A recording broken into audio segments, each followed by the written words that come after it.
Ay, magandang gabi mga friend. Magulo na naman. Hindi balita puro Digong Duterte, Sara Duterte. Utek yan wala na to. Makinig tayo dito. Hindi raw dadalo to si Digong. Di siya makadadalo sa 4 na araw na pagdinig. Ayon sa Tama friend. na ito, hindi dadalo si dating Pangulong Rodrigo Duterte sa kanyang confirmation of charges hearing sa International Criminal Court na nakatakda sa February 23. Sa isang liham sa ICC, sinabi ni Duterte na hindi niya kinikilala ang jurisdiksyon ng korte. Binanggit din niya ang kanyang edad at ang kasalukuyang kalusugan bilang dahilan kung bakit hindi siya makadadalo sa 4 na araw. Tibay talaga ni Digong, no? Ba't sumusulat ka pa? Huwag ka na sumusulat. Basta ayaw mo na lumabas. Nire-recognize mo pa rin ang... Sabi mo, hindi mo nire-recognize. Ba't sumusulat ka pa? Huwag ka na susulat. Ikaw talaga. Hindi nire-recognize mo pa. Tuloy mo. Na pagdinig. Ayon sa dating Pangulo, kumpiyansa siya na kayang kontrahin ng kanyang legal team ang ebidensya ng prosekusyon laban sa kanya. Tapos sasabihin mo, kumpiyansa ka na kayang kontrahin ng legal team mo yung mga akusasyon sa'yo. Pero ayaw mong dumalo, tapos hindi mo rin recognize yung ICC na yan. Gulo ka pa sa bulbul ng ano ba yan? Hindi mo nare-recognize, huwag ka na magsalita. Di ba? Kasi hindi na ako abogado eh. Total, agatalo naman yan. Alam mo naman talo yan. Naniniwala pa siya na kayang makalusot si Koopman dito sa Tuloy.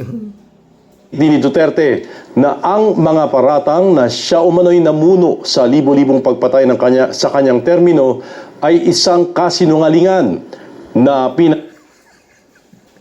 Tagago to. Isang kasinungalingan inamin mo na nga. Ano ba naman, Digong? Nakakatawa ka talaga, totoo. laganap ng kanyang mga kalaban sa politika. Hindi pa inaanunsyo ng ICC kung Ibig sabihin, pinupolitika ka na naman sa dami na namatay. Tayo talaga ito. Ano ba naman itong mga Duterte na ito? Puro pinupolitika na lang po. Tuloy. ayon na ang prosecutor o ang pretrial chamber 1 sa kahilingan ni Duterte. Umani naman ang samut-saring reaksyon mula sa ilang grupo at mambabatas ang maagang anunsyo ni Vice President Sara Duterte sa pagtakbo bilang Pangulo sa 2028. Nagpahayag ng pagsuporta ang mga kamag-anak ni Duterte sa Kamara, pati na ang mga kaalyado nito sa Senado. Si Senator Robin Padilla naman may pinalutang na tambalan. Hindi lang sa video ko, Aimee ang gusto ko. Ano ako Sara Aimee ako. Panahon na. Sara Aimee. Panahon na eh. Ito si Kimo Sara Aimee daw. Para maramdaman ng Pinoy ang girl power. Yung tapang at malasakit na gobyerno noong panahon ni Pangulong Duterte dapat pinatuloy po yung tuloy-tuloy dapat po yun. Samantala, kinesyon naman ng ilang mambabatas ang timing ng pag-anunsyo ni Duterte lalo't magsisimula pa lang ang impeachment proceedings sa mga kasong isinampa sa Vice-Presidente. Pusit tactics na naman ito para siyang pag-usapan at ipakita na inaapi siya kuno. No? Pero matagal nang hinihingi ng taong bayan ang pagpapanagot sa 612.5 million na confidential funds. The reality is, the Vice President is doing very well in terms of her ratings. And there are provinces and regions that are very close to the Vice President. As far as the Committee on Justice is concerned, the chairman and its members will be objective in hearing and deliberating the impeachment complaints based on the Constitution. Samantala, inihain na sa Kamara ang ika-4 na impeachment complaint laban kay Vice President Sara Duterte. Inindoso ni na House Deputy Speaker Francisco Paulo Ortega V at Manila City 6th District Representative Bienvenido Abante Jr. ang reklamo na nagmula sa isang abogadong nagngangalang Nathaniel Cabrera. Inaakusahan ng reklamo ang pangalawang Pangulo ng umano'y culpable violation of the Constitution, pagtataksil sa tiwala ng taong bayan, graft and corruption at iba pang high crimes. Taka mo, daming krimen mo, Sara, tapos ang aga mo pang mag-file ng tatakbo kang presidente. May 7 itong articles, kabilang umano'y pagtatangka sa buhay ng Pangulo, maling paggamit ng confidential funds, at panunuhol sa ilang opisyal ng Department of Education. We have investigated the Vice President. Nasa amin yung mga sinabi niya. She did not take an oath to us sa TRICO. She should have answered. Now, she has the opportunity to answer. Iginit naman ang kampo ng defense team ni Duterte na handaan nilang sagutin sa tamang forum ang mga aligasyon. Sa ngayon, nasa mesa pa rin ni House Speaker Bogie D ang naunang 3 reklamong impeachment laban sa bise at may hanggang March 2 siya para isama ang mga ito sa order of business. Magsasagawa ng malakihang kilos protesta ang ilang grupo bilang pag-alala sa ika-40 anibersaryo ng EDSA People Power Revolution. Tinaguriang EDSA 40, tuloy ang laban sa korupsyon at kahirapan. Gaganapin ang protesta sa February 25 sa EDSA Shrine, sa EDSA Ortigas at sa People Power Monument. Lapit na, February 25 ba? Layo ng pagkilos na panagutin anila sina Pangulong Ferdinand Marcos Jr., Vice President Sara Duterte at iba pang opisyal ng gobyerno dahil sa umano'y korupsyon. Ayon kay Bayan Chairperson Teddy Casino, inaasahan ang pagdalo ng malaking bilang ng mga individual at grupo. Sinabi rin ni Attorney Aaron Pedrosa, Secretary General ng Sanlakas, buong araw ang paggunita sa EDSA People Power na gaganapin na din sa ilan pang lugar sa bansa. Inihatid na sa huling hantungan si dating House Speaker Jose de Vit. Alam niyo mga friend, no? Itong si Sara na to, no? Sa dami ng kinakaharap nitong kaso, may impeachment pa, no? Pero parang para sa kanya, sisiw lang. Itong mga kinakaharap niyang kaso, no? Maski pa dati na siyang na-impeach. Di ba? Oh. Pero dapat subalit ang lakas ng loob, no? At saka yung rating, mataas yung, yung may rating pa. Ito lang sa atin, mga friend, ha? Matakin mo, anong magiging muka ng administrasyon na to sa buong mundo pag itong si Sayad nakatakbo? Yung nakatakbo lang, yung nakatakbo lang. Huwag mo na munang isipin yung mananalo. Pero yung nakapag-file ng candidacy, ano ibig sabihin nun? Wala siyang kasalanan. Nalusutan niya yung impeachment kasi pag may kasalanan ka, hindi ka pwedeng tumakbo, di ba?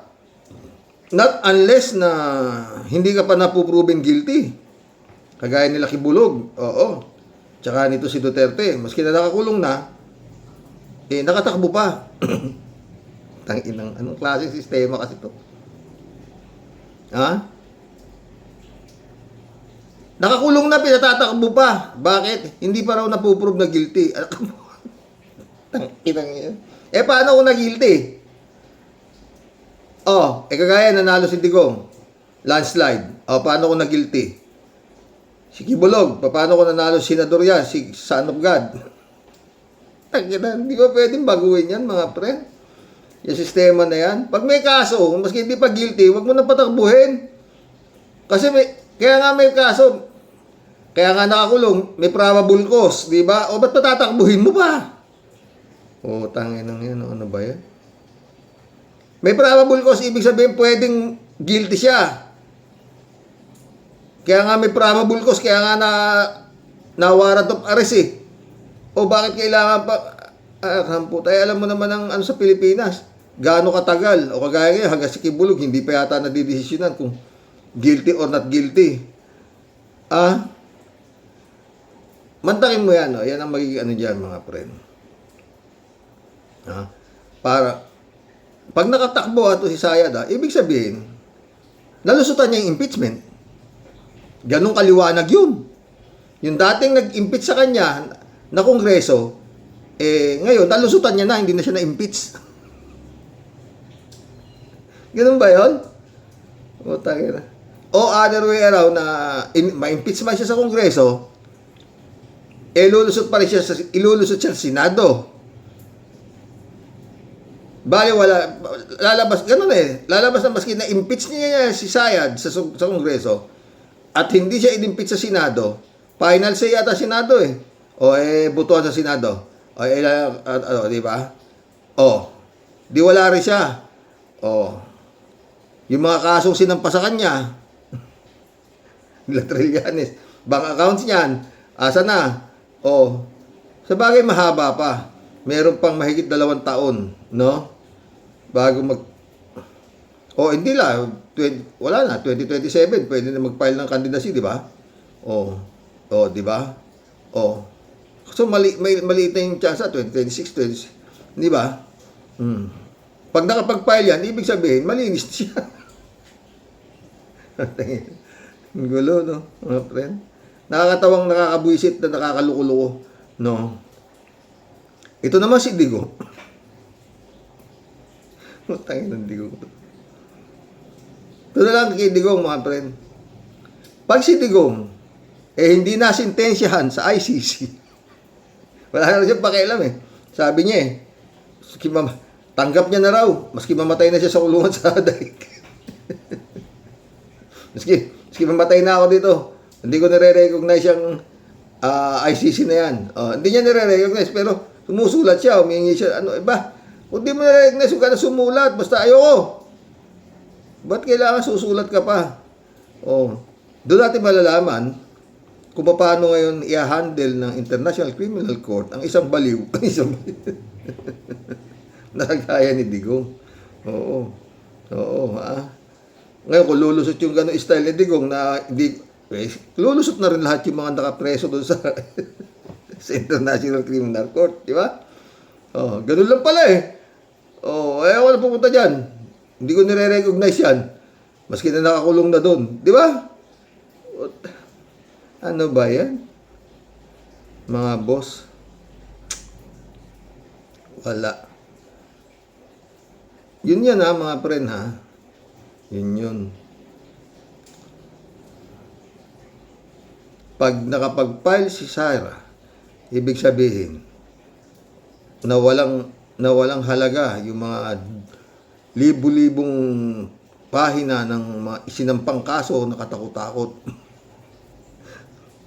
Pati yung pagmumura niya doon sa presidente, papatay niya, lahat, wala silbi yan. Yung confidential fund, wala, nalusot na lahat yan. Kasi nakapag-file Kasi ang lakas ng loob mo, Sara, para mag-file ka ng... Ngayon pala, sinasabi mo na tatakbo ang presidente. Anong pinagmamalaki mo? Anong inaasahan mo, mananalo ka? Sabihin na, mahirap kasi mga friend talaga sa to. Sa ngayon, napakahirap ideklara na nananalo nga yung kamputa, hindi mo maintindihan kung ano tong klaseng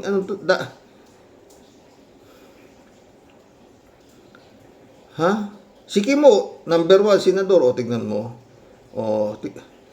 Hindi yung ang gulo ng Pilipinas, mga friend. Sa totoo lang, puta. Yung justice system. Ang ganda nung kahapon, mga friend. Guest ni Idol Christian Isguera, si Dean Santa Maria, dating Dean ng FEU College of Law. Ganda ng paliwanag ni Dean Santa Maria. Na yun nga, sinasabi niya, ano ba namang klase itong dito?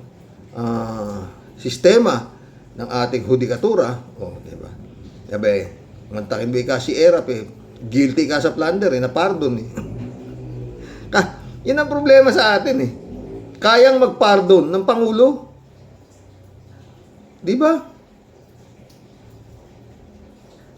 Ano ibig mo sabihin? Sentensyado tapos papardon ng Pangulo. Kayang sabihin ng Pangulo na ibinibigyan kita ng absolute pardon. Ano yun? Oh. Kaya, mahirap. Tama ang sinasabi. Ang batas para sa mahirap dito. Kagaya yan, mga honorable. O, papa. Bagay yan, marami tayong inaantay, mga friend. Kung paano mangyayari dito sa Chis Escudero, o tangina, Jinggoy, Joel Islord, si Revilla, nagrarally pa yung mga mga alalay dyan sa labas ng DOJ na walang si anak ng buta. Oh. Revilla pa lang yan. Paano na naman? Ay, Lord. Paano yung Joel is Lord? Marami yun. Putang ina yan. Baka lahat ng miyembro nun nandun sa harap ng Department of Justice. Oo. Walang kasalanan. Ang sugo ng Diyos. Putang ina. Ano ba to? Ay nako mga bros. Nakakatuwa na nakakabwisit. Maglibang muna tayo dito kay Satanas. Alipin! Pabalikin muna dito ang mga demonyo na nasa gobyerno. Wala na akong tauhan dito. Kamahalan, ayaw na po nilang bumalik dito. Wala daw pong delihin siya dito sa kaharian mo. Bakit? Ano bang ginagawa nila dun sa lupa? Gumagawa daw po kasi sila ng flood control projects, kamahalan. Alipin! Pabalikin muna dito ang mga... Eto, yung nag-a-apply na presidente.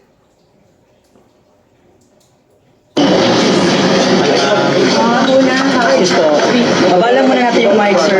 Babalang po natin. 3 questions lang tayo. Thank you. Magandang umaga. So, two items lang muna ako sa ngayon today, ha? Kasi, 2 items lang daw. Tawan-tawa si Anti-Clero. Ito ba ang gusto nyong ipalit kay BBM, sabi. sorry, kailangan ko yung cellphone. Sir, kailangan. 2 items lang muna tayo today. Kasi, hinahabol ko yung house hearing. Kasi kailangan ko kasamahan yung mga kasamahan namin sa OVP version. Yung mga kasamahan. Again. 2 items lang muna tayo today.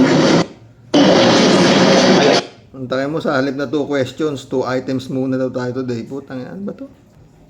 Alam niya mga friend, maski ito, alam niya sa sarili niya na hindi niya kayang, wala siyang alam. DepEd nga lang palpak na palpak, nagnakaw dun. Makapal lang nga talaga ang mukha nito. Mantakin mo, hihingi ka na 100 bilyon. Pagka-point ni BBM sa kanya, biglang sabi sa Kongreso, bigyan niyo ako ng 100 bilyon, tatapusin ko lahat ang problema. 100 bilyon, putang ina. Ano to? Putang ina ng babae to.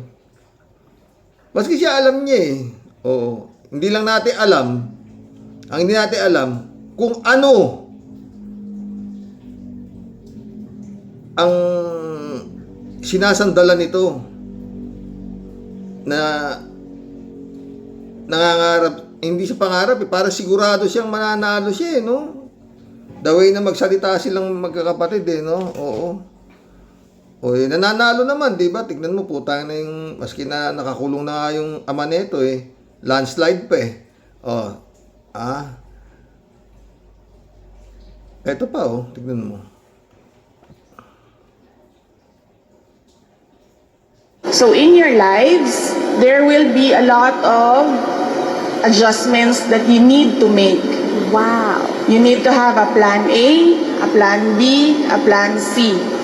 Because your lives, you do not control your lives. Your lives is under a magnificent God. He will put you where He wants to be in His time, and in His will, in His time. So in your lives, there will be a lot of adjustments that you need to make. Wow. You need to have a plan A, a plan B, a plan C. Putang ina, mantakin nung kahihiyan ng dudulot nito sa Pilipinas. What the?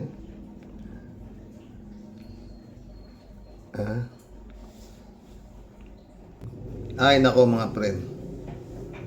Marami pa hong palabas na aabangan tayo. Paano huhulihin si Bato, si Bongo, at saka yung mga kasabwat ni Digong.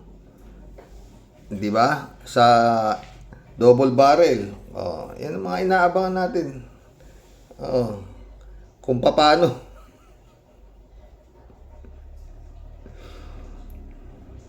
Atong Ang. Ha?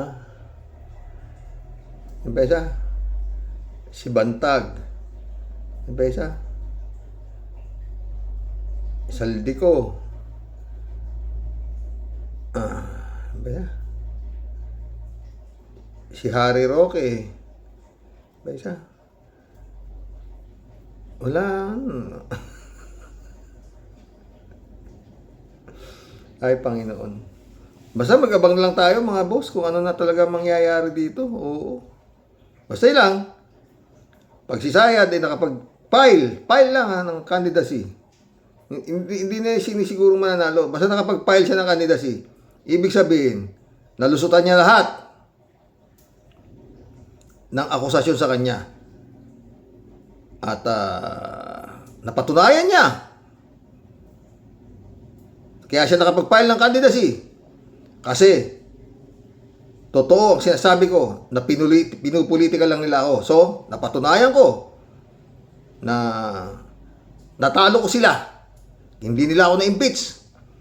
Oh, kasi pinupolitika lang nila ako. Mag-collab na tayo mga boss. Basta to mga friend, pwede tayong makasiguro na ito ay mai-impeach sa Kongreso. Hindi lang natin alam doon sa Senado kung ano mangyayari doon dahil nakita nyo naman gaano kalakas ang Duterte sa Senado. Kalahin mo nagpahiring sila doon. Ang tinalakay lang kung pwedeng kung dapat pauwi na si Digong at i-house arrest na lang dito sa Pilipinas.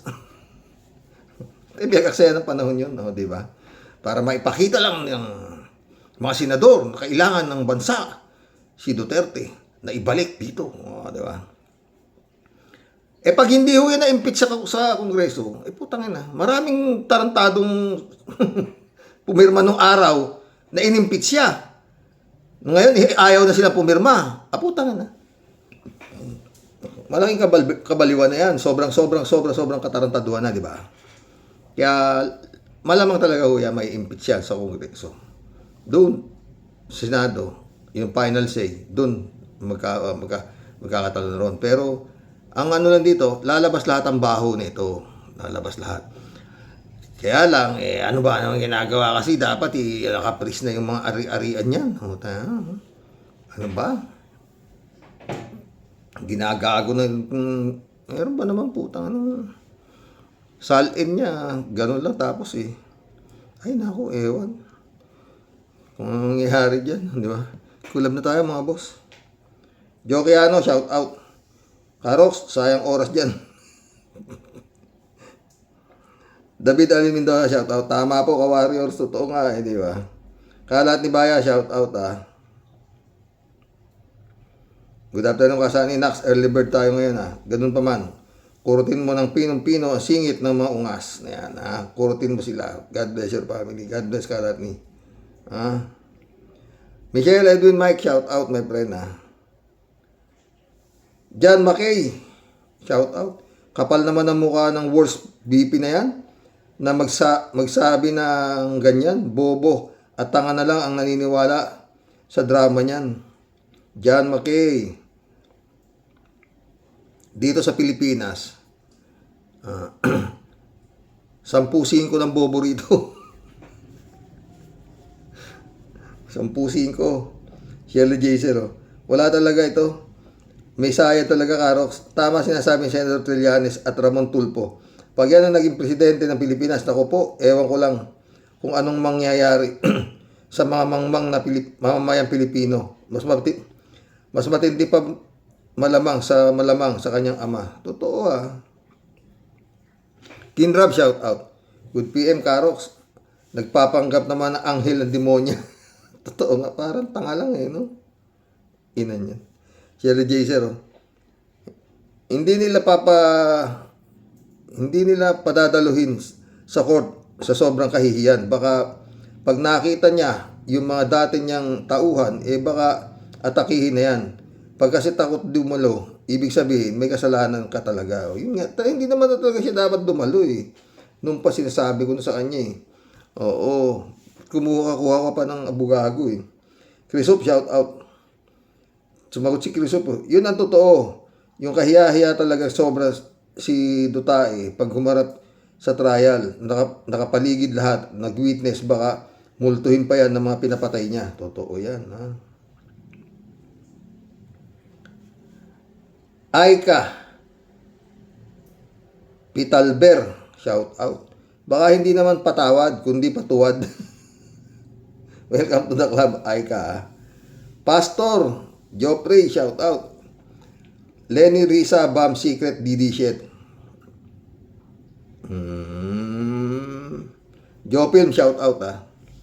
Sana hindi po yan totoo kasi tapos tayo na kung pati sila ay umanib na rin sa mga demonyo. Yun nga, di ba? Yun. Librado Ludovico, shout out. Anong drama na naman yan, Sara Sayad? Putik ka. Tamaan ka nawa ng kidlat. Pwe, lecheng hindi ropot. Magsama na kayo ni Sister Grace Chingsay. Mabuti pa, no? Ito yung Grace Chingsay ito. Hanggang ngayon, nasa ilalim ka pa rin siya. May vlog ako sa'yo, hintay mo, maganda. Chupista po na ako. Good evening po, kuya, sa mga ka-warriors. Ay, naku po, isa lang ang dahilan yan kung bakit nagsalita siya ng ganyan. Tignan nyo nga po sa uli, sabi niya, inanunsyo na niya, natatakbo siya pagka-presidente. Dahil alam na niyang mai-impeach na siya at pag na-impeach siya, tapos sasabihin niya, kaya siya i-impeach, ay dahil tatakbo siya bilang presidente. May panggoyo na naman ng mga amazing na tao. Hindi, dati sinasabi naman niya, pinupolitika siya dahil siya ay lamang, siyang, manalo, kaya siya ini-impeach. Gano'n, hindi naman, daldal niyan parati. Mga tinatawag nating saywar. Tangin ng mga abnormal, mga demonyo eh. Chupista Bunao. Ay, pareho po tayo, kuya. Kala ko hihingi siya ng tawad sa mga katarantaduhan nila. Yung pala, ang paninira na naman, ang grabing manira sa gobyerno, tapos hihingi ka ng tawad, kapal. Kapal talaga ng mukha eh. Chupista Bunao ulit oh. Puro ka patawad, tumulong ka kaya, di yan puro ka, lakwatsa. Sam AJ, shout out. Karox, si Sara Satanas Duterte Demonyo, Sokram. Rolando Resco, shout out. Si Sara Lustay, baw. Rolando Resco ulit. Mga tabogo lang naniniwala sa mga didilis. Daming tabogo. Tanginang yan. Daniel Jimenez, shout out. Magpuproclaim lang ng pagtakbo niya, kailangan pa niya si BBM sisiraan uli. Grabe pangangailangan niya kay BBM para lang pag-usapan siya. Kawawang BP. Totoo yan, Daniel. Susan de la Cruz, shout out. Gandang gabi, Karox. At sa mga ka-warriors, tama ka, Jokihano. Sayang oras dyan. Jokihano dito. Baliw talaga si Pusit. Doon ka na sa China magpresidente, baliw. Baliw talaga po. David Ali Mendoza sumagot Kung may kataga po na pwedeng itawag sa kabila ng baliw, ayun na ang dapat kay Inday Sayad. Oo talaga. Sira ulo talaga muna. Alejandro Bidad, shout out. Karox, idol, sa totoo, wala akong pinaligtas sa mga vlog mo. This time, ang lulutong magmura mo at kapal ng muka. May muka ba? Tatalag kaya mga pagmumura mo ng sa karamihan, Karox? Ano bang messenger mo gusto kitang maka-messenger at doon kita magpalitan ng totoong balita. Thank you, Idol. God bless your family. God bless Alejandro Vidal. Rocky Expectacion. Yun naman ang messenger ko eh. Rocky Expectacion. Oo. David Ali Mendoza. Good evening, Karox. Sa kapal ng pagmumukha niya si Sayad, di na po tinatabla ng hiyaya. Patawad, baka patuwad. Ay, Karox. Para bang wala siyang magagawa sa mga problema ng bansa. Madali lang magbitiw sa mga salita, pero ang mahirap ay yung pagpapakita ng mga kabutihang nagawa mo para sa bansa natin. Ulul, kininam ka. So, tayo na, mabuti nga sana kung presidente tatakbuhin, gago talaga, baliw. Ay, nako, ano nangyari sa Pilipinas? David Ali Mendoza ulit. Karox, balita ko po, magdideklara na tatakbo ng presidente si Sayad sa 2028. Balita ko po, nagdeklara na. Dasalasa nonsense, Planado po pala lahat. Yan, kaya sa survey ay siya ang pinakamataas sa pagkapangulo. Mataas ang trust rating. Ano ba ang ginagawa niyan kundi guluhin ang gobyerno ni BBM? Totoo. Hindi, tumataas yung survey niya.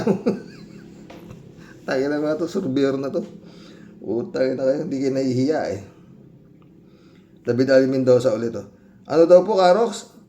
May takot si Sayad sa mga kababayan natin na walang bahay at sa ibang bansa. Kupal din talaga yan si Sayad.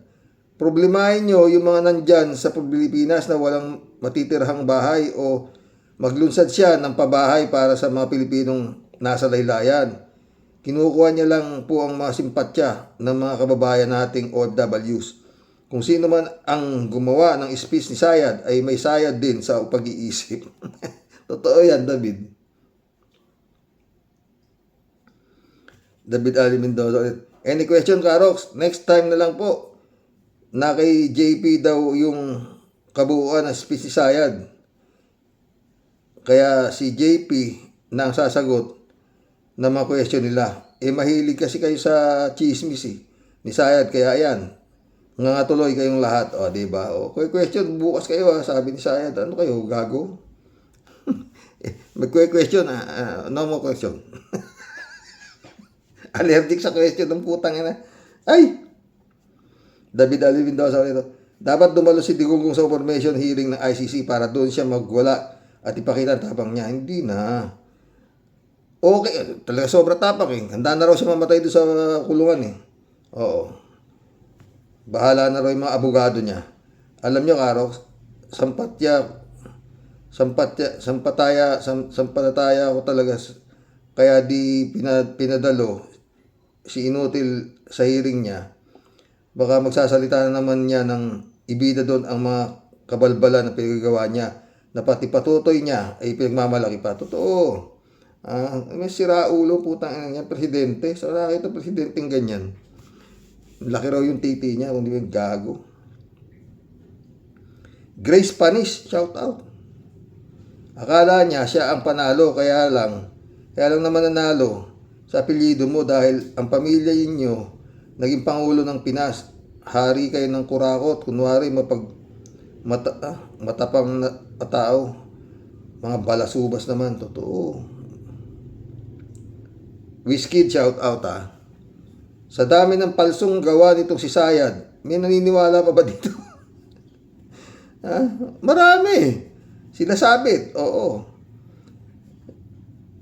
Ewan ko. Puta na. Besides, kaya ito nag-announce ng kandidatura para pahayag sa umiimbestiga sa impeach niya to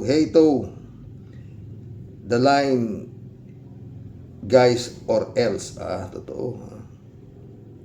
Decent shout out Sir Rox, puro kabaligtaran ng mga sinasabi ni Sayad. Totoo Diyan nga sila magaling mambaligtad Whiskey Gaslighting ang tema ni Sayad. Tama ka, Karox. Lahat ng sabi ni Sayad nangyari sa time ng tatay niya. Totoo, yun lang, kabisado niya eh. Yung mga sinulat, yung sumulat nun, yun yung sumulat, panahon ng tatay niya. Perdes San Juan, shout out. Good evening po, Karox. Kapag si Sara ay nanalo sa pagka-presidency 2028, lintik lang ang walang ganti. Kailangan matuto na uli ang mga Pilipino sa paghalal o pagboto. Pumili na lang ng iba o bago yung maganda ang track record. Yan po ang aking pananaw, opinion. God bless po. Kaso nga mga bobo eh. Ay nako, Teresa Marie, shout out. My goodness, Sara Duterte has a mental problem and she's running for president. Shame on her. Totoo, baliw eh, di ba? Alam niya na, Sara Duterte is a total embarrassment for the country. Tama ka dyan, Teresa Marie. Teresa Marie ulit. Sara Duterte ito. Nabasa ko na to. Ted, nahihirapan na akong makinig sa binabasa mo, Sara Lustay. Pwede bang ipabasa mo na lang sa grade 1 para mabilis-bilis? Ay, naku, Ted. David Ali Mendoza ulit.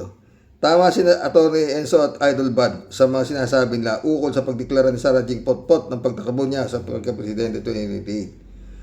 Ayon po sa kanila ay bilang panakot sa mga kongresista na boboto ng yes sa kanyang impeachment at ikakatuwiran din niya sa kaya ginagawa sa kanya yon sa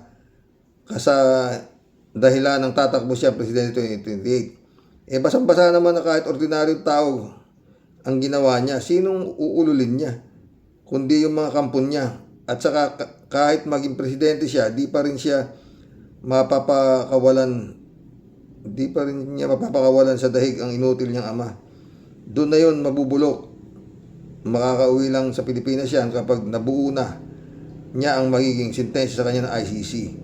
O di kaya ay nasa maliit na kahon na lang siya. Hindi yan magiging presidente, pre. Inutil tong gobyerno na to pag nakatakbo yan. Ganun lang yun. Ted ulit patawad ang binabasa mo pero puro insulto, sinungalingan, kabaligtaran at walang katorya-torya ang binabasa. Lutang na lutang ka. Di ko malaman kung anong tinitira mo eh. Palagi ko talagang ano rin to eh. Oo. Ganun din to, hype na to. David Ali Mendoza ulit Karox, kapag wala pong nangyari dyan sa impeachment complaint ni Sayad at nakatakbo presidente yan, ay change topic na po tayo. Sinabi mo pa! Kung si Tia Deli ay doon sa Pugong Biyahero, ako naman po, malamang makikulam na lang ako kay Daddy Frankie. Utek na, nanonood ka rin ba doon kay Frankie? Simple lang din yan, uta. Ang daming nalo ko. Ang dami rin bumilib na matino siya, di ba? Ama niya sila, tapos pag may nakita silang titinda ng barbecue o banana Q, parang, content yun, content. Yeah, natatawa ako. Kaya nila yun, Nagamitin yung mga, nasabing poverty porn, sino ba namang walang makain? Ang isang mahirap, na iko-content ka, bibigyan ka ng 2,000 o 1,000, di ba? Papayag ka na. Pero lintik ang views nun, maabot ng 500,000 views. Ang dami rin tanga nanonood sa mga ganong klaseng. Sabagay, kung mahilig na mga Pilipino manood ng mga true to life story, di ba? Yun ay true to life story yun, di ba? Ang director, si Frankie, siya rin ang artista, siya rin ang producer. Konting barya lang, ang itatapon dun sa nagtitinda ng banana Q. Ay nako, David. Joke lang po, Karox. Siyempre po, tuloy pa din ang pagiging Rocky Warriors natin. Pinsan, pinapanood ko rin yun. Puta yan, gago rin yun. Friend Shelby Cepeda, shout out. Christian Sen, July 7, Alcantara. Annalisa Apolinar, shout out sa inyo mga bossing, ha. Mahabaging langit po, Sir Rox. Susmiyo, maawa ka. Calling mental facilities. Napanood ko po si Atty. Claire about that, Sir Rox. Kung di ka po talaga matibay-tibay sa pananalig at panampalataya mo po sa Diyos, Sir Rox, baka bumigay ka rin sa pagka-okray, Sir Rox. Pag ito po, araw-araw makikita mo na nakabalandra at nagkukuda na puro bulok ang istorya, manong ang para ninyo na pong awa, mga tagapangalaga ng mga taong sumobra na po ang luluwag sa tornilyo sa utak, bago pa po yan makapaminsan ng sobrang lupit sa ating pong bayan at mamamayan, at bago pa po yan makapangagat at magkalat po ng kanyang rabis, dapat niyo na pong gayusan at ikulong na po yan sa malayo po sa mga tao. Napakadelikado pong nilalang po niyan. Biruin ninyo. Natatangi at kabukod-tangi po talaga tayo sa buong mundo sa sobrang pagkainutil at katangahan na po natin kapag yan po nakatakbo. Totoo, di ba? At malamang sa alamang na sure ang panalo dahil napakalupit po ng kanyang backup ng mga tribong Chengwa Hat. Naku, ewan ko na po talaga, Sir Rox, dito po sa ating Simuning at sa mga maangas po nating mga taga Cavite na may hawak po ng remote control para ito pong si Tuliling Sayad tuluyang manahimik at tantanan na po ng mga pamirwisyo sa pagmamanipula para siya po maipasok sa kulungan. Ano pa po ba talaga, mga pogi, ang iniintay po natin? Ano po? Talaga bang tayo po manonood at ngangala lang palagi sa bawat paandar at papresko nitong sobrang lupit na higad na to? Ginagamit niya pa palagi ang Diyos, Sir Rox. Yun nga, ni wala po kahit anong kilabot at ni katiting na kahihiyan at respeto po para sa kanyang sarili. Ang dambuhalang hagom na buhayang ito, Sir Rox. Totoo yan, Tia Delica. Kung talaga pong siya tunay na tao at hindi isang maligno, doon po siya sa banal na tahanan ng Diyos mananalangin at sinserong humingi po ng tawad sa lahat po ng mga puro kawalangyaan na ginagawa niya po sa ating pong mga kababayan. Sobrang taka lang po ako talaga, Sir Rox. Bakit puro po nakatameme, wala pong gumagalaw para itong Q na to maibasibas na po sa dapat niya pong kalagyan. Itong tao na to, sabi niya. Mapapatanong ka na naman po talaga, Sir Rox, sino ba talaga ang may malalang sayad? Ito po bang si Madam Tuliling? O ito pong ating mga tribong walay? At mayroon pong diferensya. Bakit di po nila yan mapanagot-nagot sa kabila po ng sandamakmak na at trak-trak na ebidensya laban po sa malignong yan? Kung ako sa inyo, mga sir, ipasya nyo lang po kay General Torre yung mga anomalyang assignment na yan. At nang magkaalaman na po talaga, aminin na lang po natin, mga John Lloyd ng Cavite chapter, tayo po hanggang angas lang at kuda Pagdating po sa mga big shot at mga ma-impluensya, di po talaga tayo uubra. At kinakaya-kaya lang po tayo at binebelat lang, lalo na po ng mga pamilyang halimaw at malignong mga dutae. Ewan ko sa inyo. Puro lang kayo pasikat, pero puro lang din mga lampasot. Bahala na kayo sa buhay nyo. Mga buwisit, mga wala din kayong mga binatbat, sikat lang ang posisyon at pangalan, pero puro nga sa accomplice. Muning. Para mo ng awa, gumising ka naman. Pagdating niya sa mga aliporis mong puro walay, hindi ka tatatanan ng mga kaaway mong maluluwag ang tornilyo kapag ang mga tagapagtanggol mo at nakapaligid sa iyo, puro ampaw at puro lang brigadang kanin lang, puro mga taksil sa bayan, mga leche, puro mga walang pakinabang, mga buwisit, ginam. Galit ng Tideli. Ha? Prenay Bingson, Dolor Garcia, shout out mga boss ha. Eman Escalona anak, shout out. Elizabeth Iscare. Good morning, Xerox. Akala talaga nitong si Sara Buang matino siya.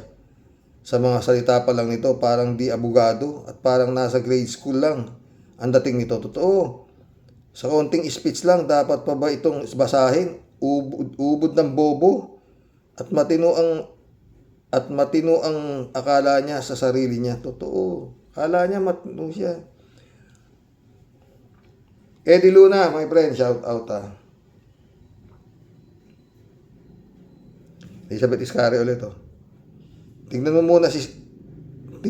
muna ni Sara sa salamin ng sarili niya bago siya magsalita at kung ano kay BBM panay batikos niya.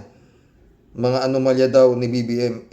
Unahin niya munang ipaliwanag kung nasaan dinala yung daang milyon na inubos niya 11 days at mga fake na pangalan. Ay nako. Wala kang magagawa, talagang makapalang mukha. Ano ba naman? 3J Shop, shout out ha. Alam mo, Xerox, iniisip ko pa kagabi kung anong motibo ni Sara at maaga niyang dineklara. Naisip ko ganito. Maaga siyang nagdeklara para kung may balakid sa kanyang pagkatakbo, example, impeachment, ICC, ombudsman, case, etc. etc. Ito ang magiging panangga niya. Sasabihin niya na natatakot ang administrasyon dahil malakas siyang kandidato. Parati naman yan sinasabi yan, 3J Shop ko eh. Meron siyang dahilan para ikagalit ng tao. Well, mga DDS lang naman ang nagalit na hinahadlangan ang kanyang candidacy. So, mind conditioning ang tawag dito. Totoo yan. Pero Xerox, iba na ang isip ng mga butante ngayon. Maliban na lang sa mga DDS at mga butante ngayon, bistado na ang mga Duterte, lalo na kanilang hangaring manaig ang China sa ating bansa. Ang kailangan paghandaan ng administrasyon ay ang vote buying kung talagang ipinagbabawal ito. Huliin ang mga gumagawa nito on live TV or SOCMED. Like last election, kitang-kita naman ng TV ang vote buying per pinababayaan lang nila. Si Gong di kasi ang presidente. Kaya ox lang ngayon. Dapat talagang hulihin ang mga vote buying. Wala yan, wala yan, 3J Shop ka. Walang ganyan. Sabi ko nga siya, panahon pa ng tatay ko yan, vote buying na yan eh. Kasi nga, yung tatay ko, buyer yan eh. Buyer din ng boto. Pag dinala ka ng tatay ko sa lugar namin, nung panahon sa Quiapo, mananalo ka. Kasi, papadala siya ng pera. Bili lang siya ng bili. Hindi pa martial doon ha. 3J Show po. Xerox, okay lang naman kung magdeklara si Sara na maaga. Pero yung nagko-quote pa siya ng Bible verse, nakakilabot siya mismo, sabi, siya ang presidente ng hell. Totoo. Tapos ngayon may Diyos siyang babanggitin. Ilalapastangan niya ang ginagamit ang Diyos sa kanyang mga kawalangyaan. Hindi dapat muno ito sa bansa dahil isa siyang kampon ng kadiliman. Masakit at walang katapusan, paghihirap ang gagawin nito sa bansa. Mas masahol pa ito kay Kim Jong-un ng North Korea. I'm telling you guys, totoo yan.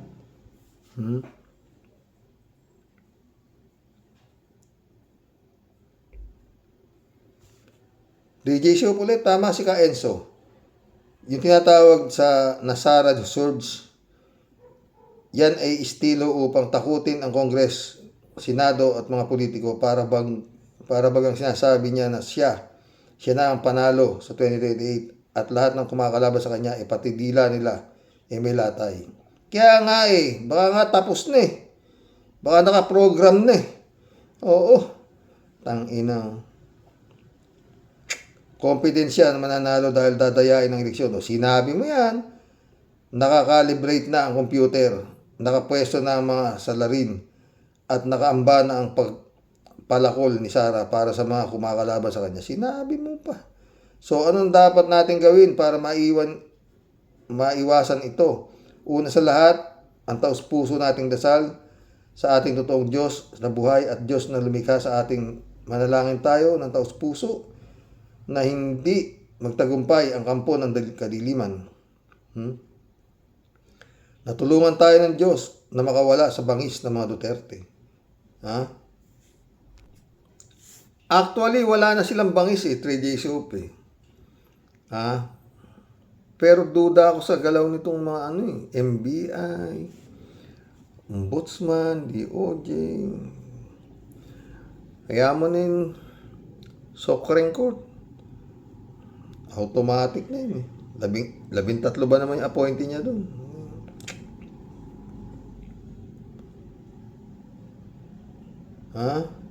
Pangalawa, huwag tumanggap ng pera o not vote buying yung mga nasa squatter area, mga may hirap na susubstable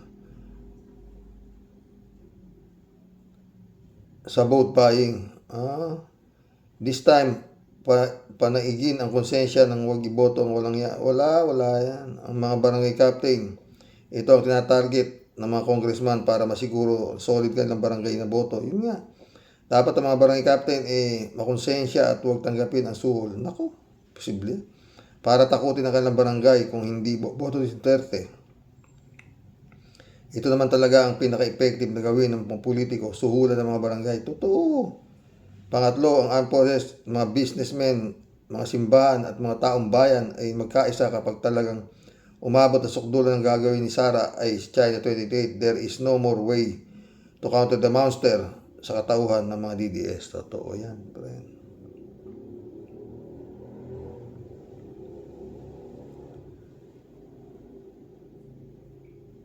J Show ulit. Alam mo, Sir Rox, yung paghingi ng tawad ko noon ni Sara, ang tawag dyan ay reverse psychology. O yun nga, ito ang ibig sabihin yan. The principle or practice of subtly encouraging a behavior or belief by advocating its opposite. Sabagay, marami rin namang edukado at matalino sa ating mga Pilipino. Kaya alam nila yung technique ni Sara. Uubra lang yan sa mga DDS. Ang daming ang DDS yung problema. Romeo Calusa, shout out. Gandang gabi, Karox. Anong klaseng BP to? Bingi ba ito o bulag? O talagang sira ulo nito si Sara? All of the above. Hindi niya alam ang sinasabi ni Sara kung ano ang mga ginawa niya. I-review mo kaya ang video mo. At mga sinabi mo, gusto mo naman mambudol ng mga Pilipino. Kaya kayo mga bubutante, mag-isip-isip kayo. Gusto ba ninyong presidente itong mas malala pa sa sira sa ulo? Wala tayong kinabukasan pag ganito ang leader natin. Wala talaga. Dapat nga, inimpeach na putang ina. Bong Tupa, shout out. Nervyos na si Sara kaya paawa style ng DDS. Sinungaling. Totoo yan. Maril Pabianak, shout out ha. Maling paghingi ng patawad at talagang may Bible version. Kung sana lang di na niya binasa for this important announcement. Lord, panalangin ng sambayanan, huwag mo po ipahintulot na siya ang maluklok bilang leader ng bansa. Nagsusumango po ang mga Pilipino. Amin. Totoo yan.